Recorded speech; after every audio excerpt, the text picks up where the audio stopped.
This is the story of two men and how they realized their dreams. T.W. Trigger Speinsted, lumber magnate and notorious blackjack cheater, he built his lumber empire around one simple premise, the motto he lived his life by. You can pay other people to do the hard work.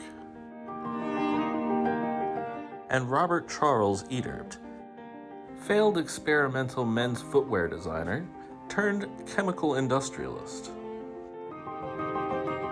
whose industrial byproducts appear in everything from applesauce to men's toupees.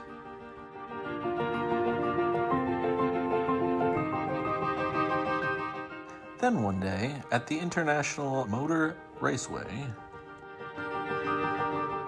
the two men met and bonded over their love for the unconventional coupe.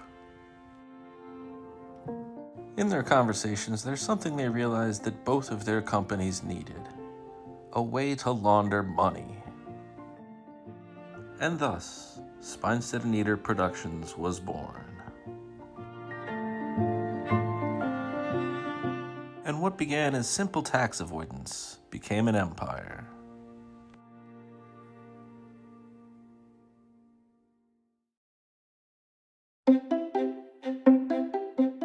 Robert Ederpt first thought about going into entertainment when he realized that this was how other rich people laundered their money.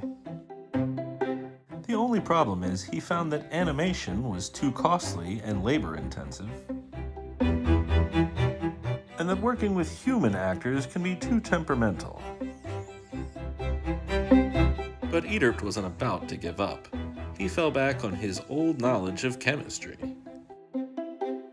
He swiftly put his labs to work, having them compound and combine the most advanced chemicals available in 1963. After months of experimentation, they finally found the correct formula. Deep within the bowels of Miles Laboratories Incorporated, laboratory technicians initiated the beginning of the first stages of the experiment, and thus, Retro Myrtle Beach Guy was born, the world's most perfect host. But they weren't finished there. One day, Trigger Speinsted said, "Let us make a companion for Retro. But this one shall be different from the first." And so they set off to the radiology department on an obscure island in eastern Polynesia. There, within the walls of their laboratories, they confabulated the perfect partner for their host. What's up, T? Hey, how you doing? That's right, harnessing the power of the atom and nuclear radioactivity, radioactive tiki was brought to life.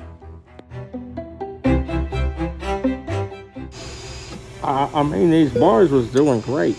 The IRS wasn't looking at us at all. They was on every television screen. Dang it, where's my nurse? Nurse! And in fact, they were. The boys were a success. The world of YouTube would never be the same. Yeah, it appeared that we did it. The IRS was off our back, and we had a hit on our hands.